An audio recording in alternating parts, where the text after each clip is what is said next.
Good. Hello everybody and welcome back to the channel and here is Joel for you again. And today on the menu I have a very new tutorial of for the mini Looperlative mini Looper LP2, and today it's a topic it actually is something very simple which you find everywhere and which actually, shame on me, I neglected up to now, and that's undo and redo commands. You may say, what the heck, such a simple thing, every looper has it. I mean, also a Boss loop station has it. It's kind of like standard, it's one of those few standard functions you find everywhere, which is cool. And I will put some graphics I did this afternoon on paper just to show you a bit. So on a unit like this, it's actually quite a simple method, because you will see in the graphics, you will record a base layer, then you overdub an additional layer. Let's say we overdub a second additional layer, and then with the undo you can if you want to momentarily remove or delete this additional layer, wait a bit, and then with the redo you can put that on top again as you wish. And this is normal, the standard, with the limitation that you have only this step in of one layer plus minus. While on the other end and extent, the units like the Looperlative LP2, or I think about classics like the ADP, or for example something more new, the Looper. There you have now I am talking only for the undo. For the undo you can just go kind of, it's like a scroll back in the past history of your loops and your overdubs, and you can undo the layers going backwards. And now somewhere else you see another graphic about that topic. So you can just record first your basic loop, then you record a first overdub and second overdub, and with the undo of the LP2, for example, you can undo the first layer and the second, and then the first layer as well, so that you come back to the original point, and or the original basic loop. And for example, then if you recall, in all my videos I did about MIDI loop controlling, MIDI controlling of the LP2 with something external, etc. I also created a so-called undo scroll message, which is actually a foot switch that when I press it and hold it, I send a ricochet of undo messages, and that is something I use, for example, when I want to undo some very complex mixed up soupsy manipulation I do on a loop, so that I can possibly recreate the original one. Yeah. Okay. Now I talked only about the undo on the LP2, and now I come to the redo. And actually everything starts from a practical issue of mine. Let me tell you the story. Actually, I started to use the undo redo back then when I was using the LP1, the Looperlative LP1, the rack unit, but then at some point I decided I wanted something smaller and compact. So at that point in time, the best option I found for my needs was the Pictronics Infinity. And so there I had to kind of like rethink my tactics and my strategy, how to live loop with a totally different machine, with yes, a good set of features, but not the same accessibility or the same control I have as, for example, the LP2 or the bigger brother, the LP1. So I had to rethink a bit the stuff, and there I started to use actually for few times I would also use the undo redo, especially when doing this rhythmical dubby stuff, so that I could just remove one layer to create kind of like a moment of laying back and then put it again on top. And actually, since I have the LP2, I started to use the undo, which I mean, it's amazing to be able to undo all your layers and you come back to the original loop. Now, so that you don't have the limitation of only one step back and forward in this undo redo connection.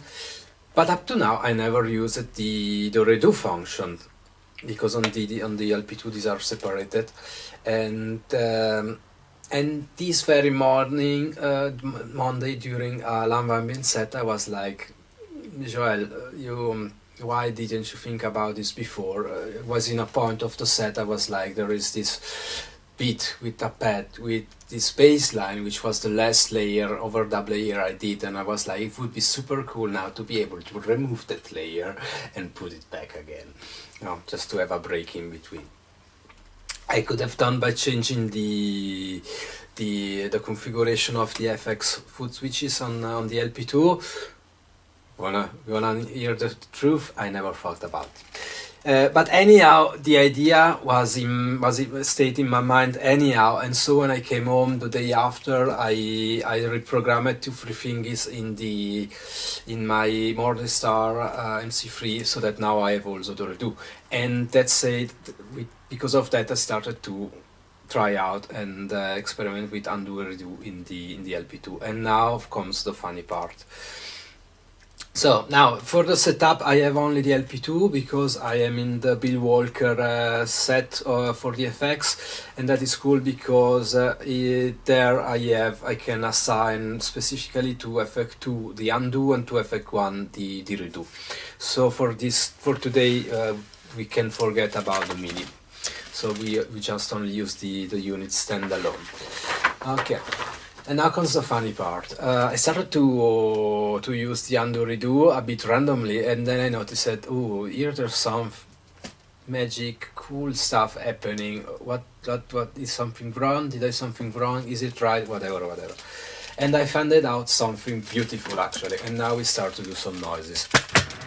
Put on some reverb, and we do.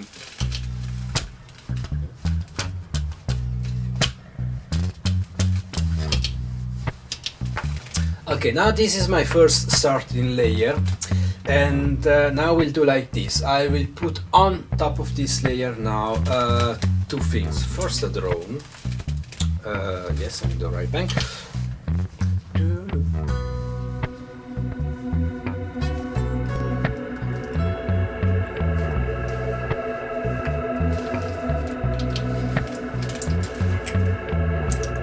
Okay, this is my drone on top of this rhythmical guitar. You know, I'm doing every overdub, always closing and opening, close the overdub, so it's clear which layer is what. And now I'm adding another layer which would be more a melody thingy.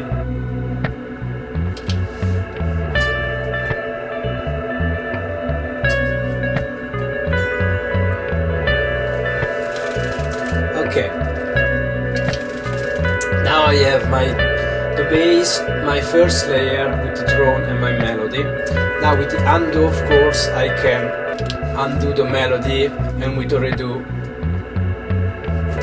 I put it back again, which is kind of like a common thing and normal. Now we go a step further. Now I undo the melody. Yeah, let's do it without the tempo. I undo the melody, and I undid also the drone, because now what I will do, I will create another drone. Oh, sorry, wrong delay. Whatever, for the demo purpose this is perfect. Now I did the 2 layer I had before. I recorded a new layer, and now we press redo. 1, 2, and 3, and 4. With one press, I'm recording the 2 layers I did and I undid before, and this is the cool, funny part of LP2. The redo is kind of like an internal undo memory, so that he knows that where the previous layer undone before, and that is the base on which he ping-pongs then the redo undo thingy. So that now we can just switch between these two layers. So the first one of the drone and the melody, and the second one, okay, now this is the first one, and then we can switch to the second one, which is a very, very, very, very cool tool to do dynamic and exchanges, pattern and textures. And now come the funny part. If now I undo this, of course, I shift the memory on this layer 2, and let me then create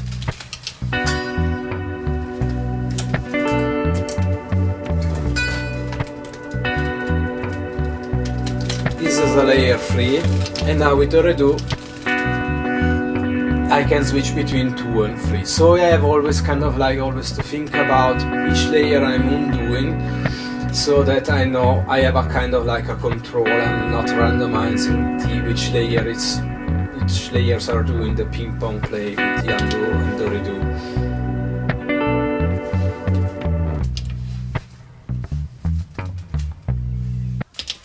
And that was it for today's tutorial. We'll put also, maybe it's already somewhere, the graphic I did, I mean paper style, but I took a picture so you can see in detail what's going on. And it's funny, I'm happy I discovered this feature. I didn't know about it, so it was an happy accident. And well, I wish you all the best, have fun, and stay drony and loopy. Bye bye.